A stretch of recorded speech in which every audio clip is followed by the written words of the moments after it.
Hello students, कैसे हो? Goodwill चल रही थी अपनी, एडमिशन ऑफ न्यू पार्टनर चल रहा था, उसमें टॉपिक था गुडविल। थ्योरी चल रही थी गुडविल की। थ्योरी में अगर हम बात करें तो आज का जो टॉपिक है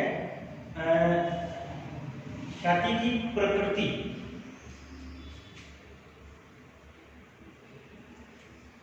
ख्याति की प्रकृति,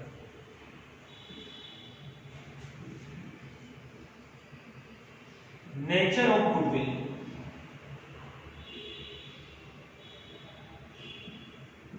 ख्याति की प्रकृति कैसी होती है, नेचर ऑफ गुडविल कैसी है, ठीक है। तीन प्रकार का नेचर बताया गया है, तीन प्रकार की प्रकृति बताई गई है। एक तो बताई गई है संस्थागत ख्याति,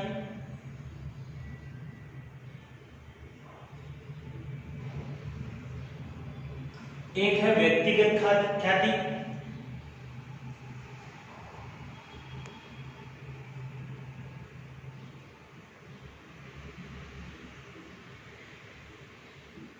एक होती है आकस्मिक घटना से संबंधित ख्याति।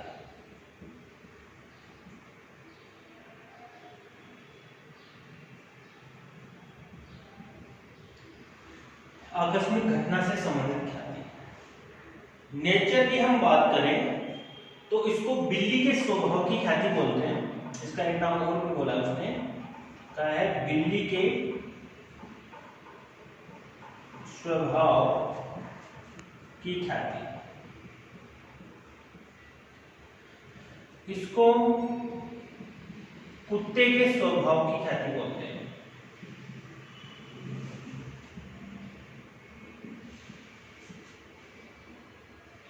इसको बोलते हैं चूहे के स्वभाव की ख्याति।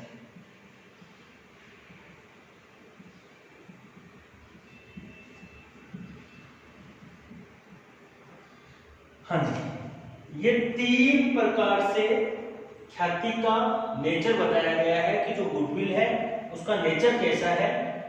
तो पहला उसने बताया बिल्ली के स्वभाव की ख्याति, और वास्तव में उस ख्याति को एग्जैक्ट उसने नाम दिया है। ऐसी ख्याति कैसी होती है, संस्थागत ख्याति होती है। देखो तीनों के स्वभाव की बात कर रहा है, वो कह रहा है बिल्ली है, कुत्ता है, चूहे हैं, इनके स्वभाव की बात कर रहा है। तो इनका स्वभाव क्या होता है उसके अकॉर्डिंग ये ख्याति है। जैसे बिल्ली का क्या स्वभाव होता है, बिल्ली का ये स्वभाव होता है कि बिल्ली को मालिक से कोई मतलब नहीं होता है, बिल्ली को केवल घर से मतलब होता है। अगर कोई बिल्ली किसी घर में जाती है तो अगर वहां का मालिक चेंज हो गया ना, तो इसका मतलब ये नहीं है कि बिल्ली वहां रहना बंद कर देगी, बिल्ली वहीं रहेगी। तो जो बिल्ली का जो स्वभाव है, बिल्ली का स्वभाव ऐसा है, बिल्ली का स्वभाव कैसा है कि वो मालिक से संबंध नहीं रखता है। वो किससे संबंध रखती है, घर से संबंध रखती है। इसके जस्ट विपरीत कुत्ते की बात करें तो कुत्ते का स्वभाव कैसा होता है, सुनते हैं ना, वफादार होता है। किसके प्रति वफादार होता है, मालिक के प्रति वफादार होता है। घर से इसको कोई मतलब नहीं होता है। जैसा जैसा मालिक है, जहां जहां मालिक है वहां वहां कुत्ता होता है। लॉजिकल बात है, ठीक है। मतलब कहने का मतलब यह है कि अगर किसी घर में मालिक उस घर को छोड़ के कहीं दूसरी जगह चला जाए तो कुत्ता उस घर में फिर नहीं रहता है, कुत्ता भी उस घर में नहीं रहता है, उस घर से निकल जाता है मालिक के साथ। जहां मालिक गया, नई जगह गया, वहीं कुत्ता चला गया। ओके, चूहे के स्वभाव। चूहे के स्वभाव की बात करें तो चूहे का ऐसा स्वभाव होता है, उसे भैया न मालिक से न मालिक से मतलब होता है, न घर से मतलब होता है। चूहे को नहीं देखते। कोई चूहा है, बिल में रहता है, सुबह उस घर में खा के आएगा, शाम को उस घर में खा के आएगा, अगले दिन हो सकता है दोनों जगह में जाके तीसरी जगह खा के आएगा, ठीक है। तो ये चूहे जहां उसको भोजन मिलेगा वहां चला जाएगा। तो चूहे का स्वभाव ये है, अस्थिर स्वभाव है। चूहे का स्वभाव कैसा है, अस्थिर है।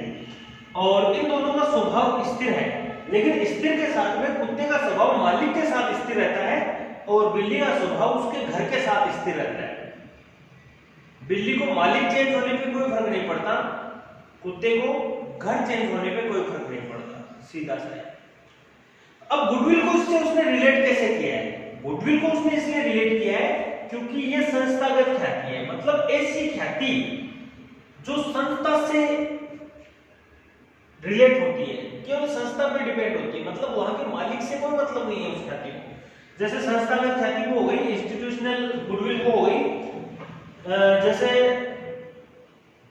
मालिक अगर चेंज हो जाएगा वो संस्था का, तो उसकी ख्याति उतनी बनी रहती है, कम ज्यादा नहीं होती है, मालिक का विशेष प्रभाव नहीं पड़ता उस पर।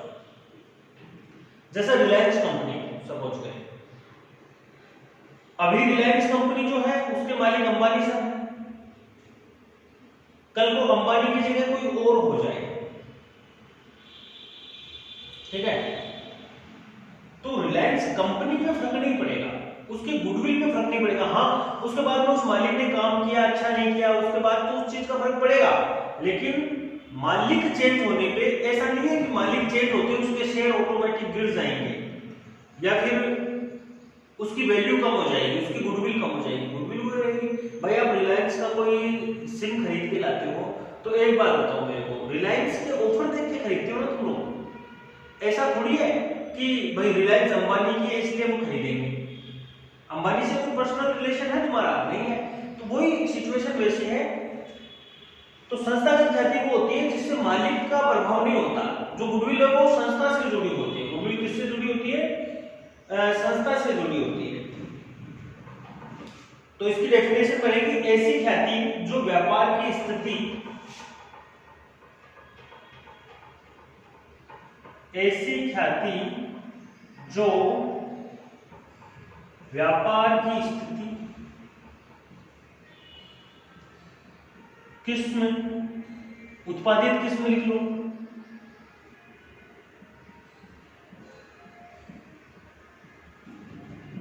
व्यापार की लोकेशन ले लो, उत्पादित किस्म ले लो, प्रतिष्ठित नाम है, विख्यात व्यापारिक चिन्ह है,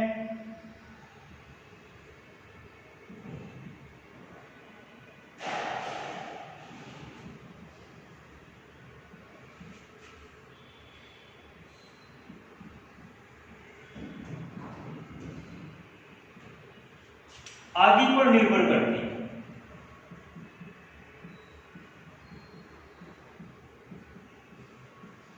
तो डेफिनेशन क्या बनी? ऐसी ख्याति जो व्यापार की, देखो इससे इसको ना बाकियों से मतलब नहीं है, इसको केवल व्यापार से मतलब है, बाकी मालिक से मतलब नहीं है। व्यापार की स्थिति, व्यापार की लोकेशन कैसी है, उत्पादित किस्म कैसा है। वही बात मैंने बताया, अगर रिलायंस में आपको प्लान अच्छा नहीं मिलेगा तो उसको छोड़ के दूसरे में चले जाओगे, अंबानी से कोई रिलेशन नहीं है तुम्हारा। उत्पादित किस्म, प्रतिष्ठित नाम, प्रतिष्ठित नाम समझ गए? जैसे मैंने अभी बोला रिलायंस, तो रिलायंस एक प्रतिष्ठित नाम है। जैसे अपनी ब्राइट स्कूल है तो ब्राइट एक प्रतिष्ठित नाम है। आपने जब भी जैसे न्यू स्टूडेंट आते हैं तो वो मेरे को देख के थोड़ी आते हैं या यहाँ के मालिक को देख के थोड़ी आते हैं। स्कूल का नाम होता है ब्राइट और वहां से वो ब्राइट की गुडविल है, वो उन्हें मालिक स्कूल तक लेके आती है। तो प्रतिष्ठित नाम, विख्यात व्यापारिक चिन्ह, व्यापारिक चिन्ह होता है ट्रेड साइन, ट्रेडमार्क, ट्रेडमार्क की बात होती है ना, जैसे हम खरीदते हैं ISI मार्क देख के हम खरीदे, या फिर जैसे वोडाफोन होता है, वोडाफोन का आप देखते हो जब भी वोडाफोन का ऐड होता है तो इस तरीके का एक सर्किल में बना हुआ एक चिन्ह होता है, लोगो, जिसको हम लोगो बोलते हैं, उसकी बात कर रहे हैं, व्यापारिक चिन्ह। इन चीजों पे डिपेंड करती है। देखो हमने कहीं भी नहीं लिखा कि मालिक पे डिपेंड करती है, गौर से देखो, ये व्यापार की स्थिति है, व्यापार द्वारा उत्पादित किस्म है, व्यापार का प्रतिष्ठित नाम है, व्यापार की विख्यात व्यापारिक चिन्ह है। इन पे अगर कोई ख्याति डिपेंड करती है, मतलब अगर इनमें से लोकेशन चेंज हो गई तो ख्याति ऊपर नीचे हो जाएगी, किस्म में गिरावट हो गई, ठीक है, क्वालिटी अच्छी नहीं हो रही है तो उसकी गुडविल डाउन हो जाएगी, क्वालिटी और अच्छी करती तो और गुडविल बढ़ जाएगी, ठीक है। इन चीजों पे अगर ख्याति डिपेंड करती है, ख्याति अगर निर्भर करती है तो वो ख्याति कौन सी ख्याति कहलाती है? संस्थागत ख्याति कहलाती है। और इसका स्वभाव, यह बिल्ली के स्वभाव की ख्याति होती है, क्योंकि बिल्ली का स्वभाव होता है कि वह मालिक से संबंध न रखकर मालिक के घर से संबंध रखती है। तो यह मालिक से, यह ख्याति मालिक से संबंध न रखकर मालिक की जो व्यापार है, जो फर्म है, उससे संबंध रखती है। मालिक बदल भी जाए तो इस पे बहुत ज्यादा फर्क नहीं पड़ता, बहुत माइनर पॉइंट में फर्क पड़ता है। इसके जस्ट विपरीत व्यक्तिगत ख्याति है। ऐसी ख्याति जो मालिक के स्वभाव और ग्राहकों के साथ व्यक्तिगत योग्यता पर निर्भर करती है। ऐसी ख्याति जो मालिक के स्वभाव एवं व्यक्तिगत योग्यता, ले लो व्यक्तिगत योग्यता, स्वभाव योग्यता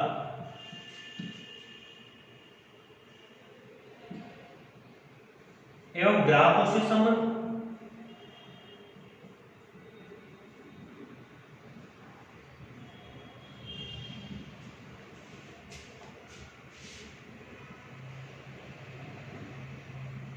पर निर्भर करती है। वो ख्याति कौन सी ख्याति होती है? व्यक्तिगत ख्याति होती है।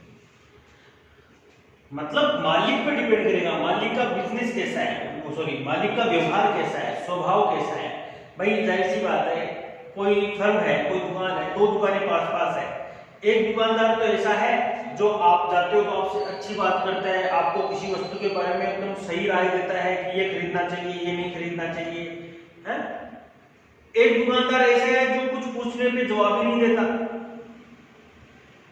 भैया ये कितने की थी? आपने पूछा ये इसकी रेट कितनी है, एक की बता दी। फिर दूसरे की रेट पूछी तो उसने कहा तेरे को खरीदना क्या है, मतलब उल्टा जवाब देता है वो। ठीक है, तो जाहिर सी बात है आप किसके पास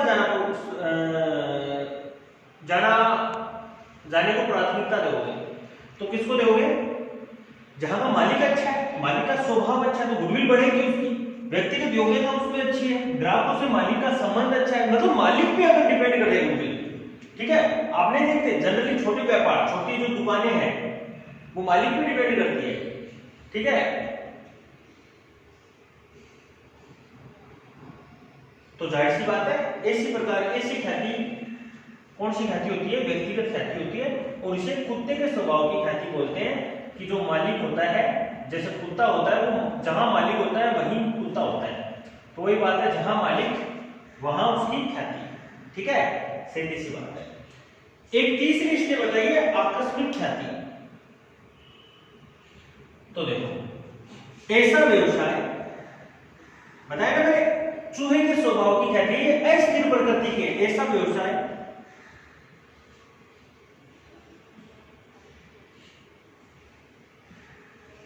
जिसकी ख्याति अस्थिर होती है, अस्थिर होती है, अर्थात किसी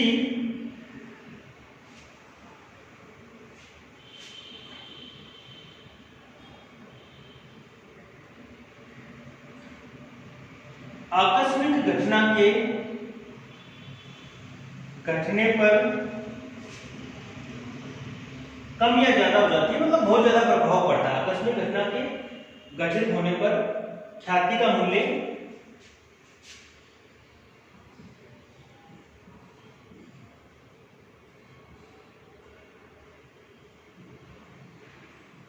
अत्यधिक कम या ज्यादा हो जाए। कैसी ख्याति कहलाती है वो? आकस्मिक घटना से संबंधित ख्याति कहलाती है, नाम से स्पष्ट है। मतलब कोई व्यवसाय ऐसा है जिसकी गुडविल स्थिर नहीं है, कोई चीज ऐसी हुई, कोई भी आकस्मिक घटना घटी, जरूरी नहीं उसकी दुकान में घटे, कोई भी आकस्मिक घटना घटी, उसकी ख्याति का मूल्य बढ़ गया या फिर उसकी ख्याति का मूल्य कम हो जाए, वो तो बहुत बड़ी मात्रा में हो जाए, कम ज्यादा। ठीक है, तो ऐसी ख्याति कौन सी होती है? आकस्मिक घटना संबंधित ख्याति होती है।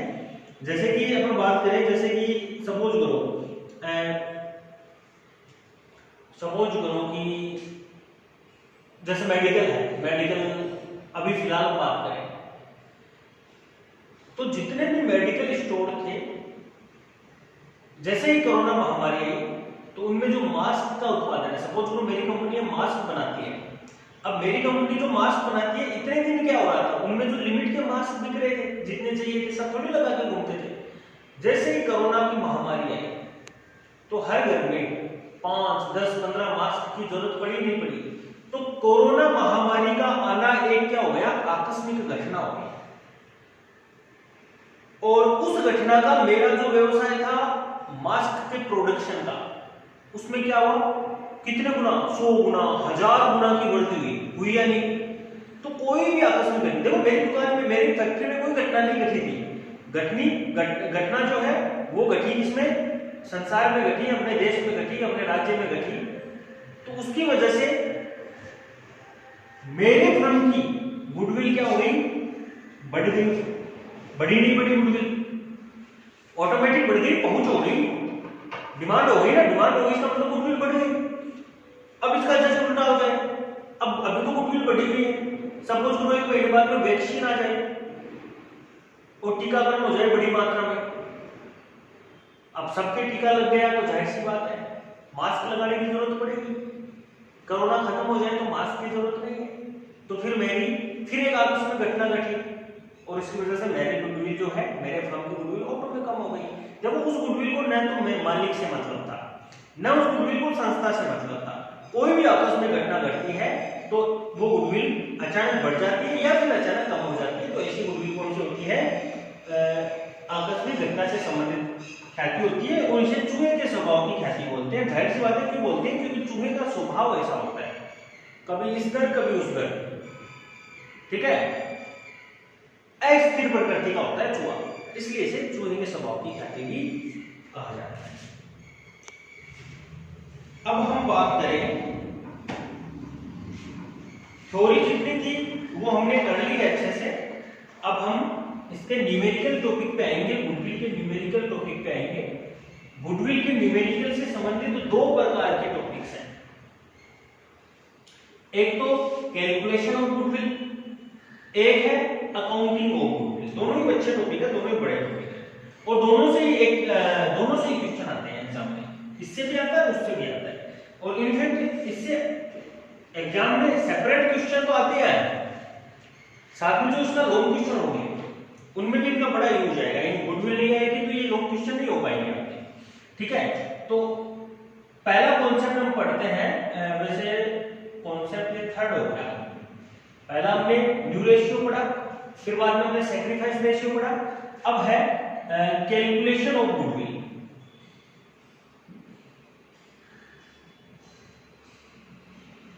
कैलकुलेशन ऑफ गुडविल, ठीक है। ख्याति का मूल्यांकन, हिंदी में बोलेंगे इसको ख्याति का मूल्यांकन।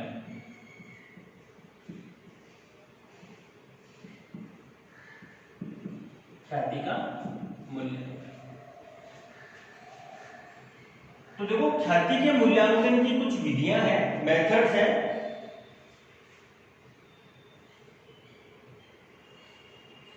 सबसे पहली विधि तो है औसत लाभ विधि।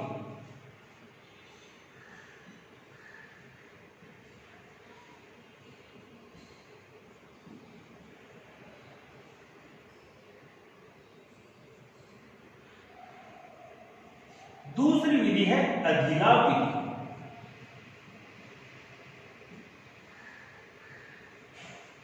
औसत लाभ विधि होती है एवरेज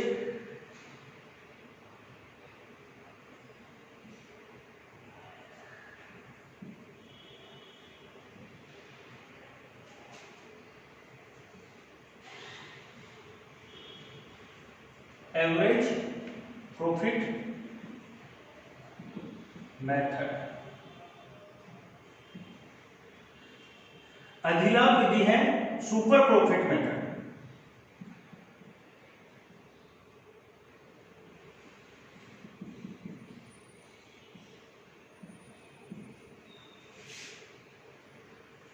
थर्ड है इसमें क्रय प्रतिफल के आधार पर। थर्ड है इसमें क्रय प्रतिफल के आधार पर।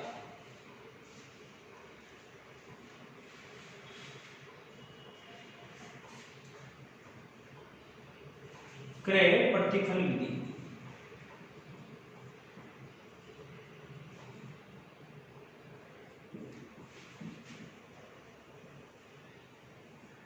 परचेज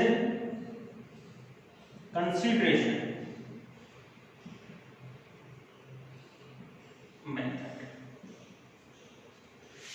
फोर्थ है गुप्त ख्याति।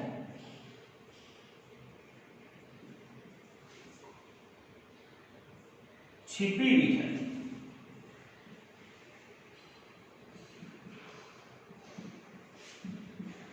Hidden goodwill.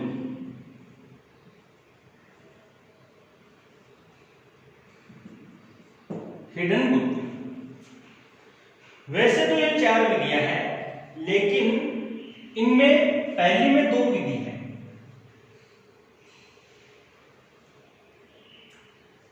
एक तो है कैपिटलाइजेशन मेथड, एक है वर्षों की क्रय विधि।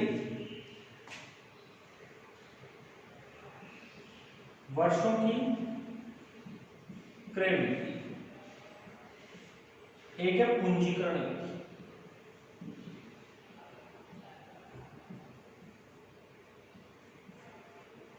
ओके, इसमें है वर्षों की क्रय विधि,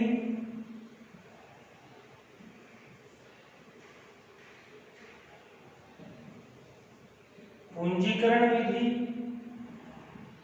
और एक है वार्षिकी विधि।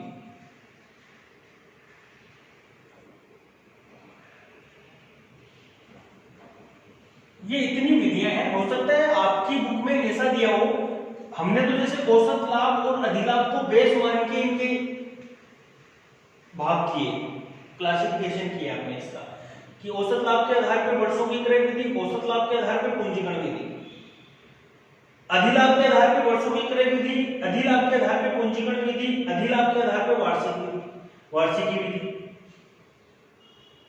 वार्षिकी विधि को एन्युटी मेथड देख लेते हैं। इनकी स्पेलिंग क्या दे रखी है, इंग्लिश में क्या बोलते हैं, कैपिटलाइजेशन, इसको तो बोलते हैं कैपिटलाइजेशन मेथड, ठीक है। और जो वर्षों की क्रय विधि है उसको बोलते हैं ईयर्स परचेज मेथड।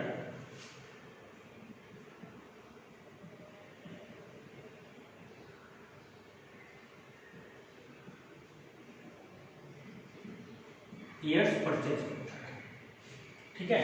तो ये भी ईयर्स परचेज मेथड हो गया, ये कैपिटलाइजेशन हो गया। और पूंजीकरण जो ये वार्षिक विधि है उसको एन्युटी मेथड बोलते हैं। क्या बोलते हैं? Annuity method.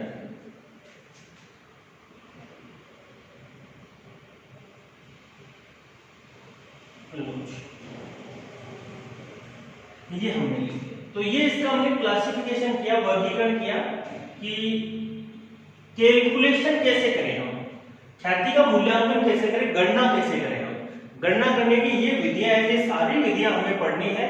एग्जाम छोटी विधियां, छोटी छोटी विधियां हैं। एग्जाम में जनरली 2 नंबर का क्वेश्चन आता है, और जनरली कहां से आता है? जनरली यहां से आता है, ठीक है। या यूं कहूं कि यहां से आता है, ठीक है। या यूं कहूं कि ये जो शुरू वाली 2 मेथड है उनसे आता है। हालांकि सारी इजी है, सारी अच्छी है। जनरली पूंजीकरण या क्रय विधि से आता है। फिर भी हम बात करेंगे, बारी बारी से हम पढ़ेंगे। ये कॉन्सेप्ट हो गया, अब इसको हम बारी बारी से पढ़ेंगे। औसत लाभ विधि नाम से स्पष्ट है। देखो क्या होगा, मैंने इसका क्लासिफिकेशन आपकी बुक से अलग किया है। अलग इसलिए किया है क्योंकि आपकी बुक में अलग तरीके से दे रखा है, मैंने इसका क्लासिफिकेशन अलग किया है। रीजन क्या है इसका? रीजन ये है कि ये दोनों विधियां जो होगी वो एक बार तो निकलेगी औसत लाभ की वजह से, एक बार निकलेगी अधिलाभ की वजह से।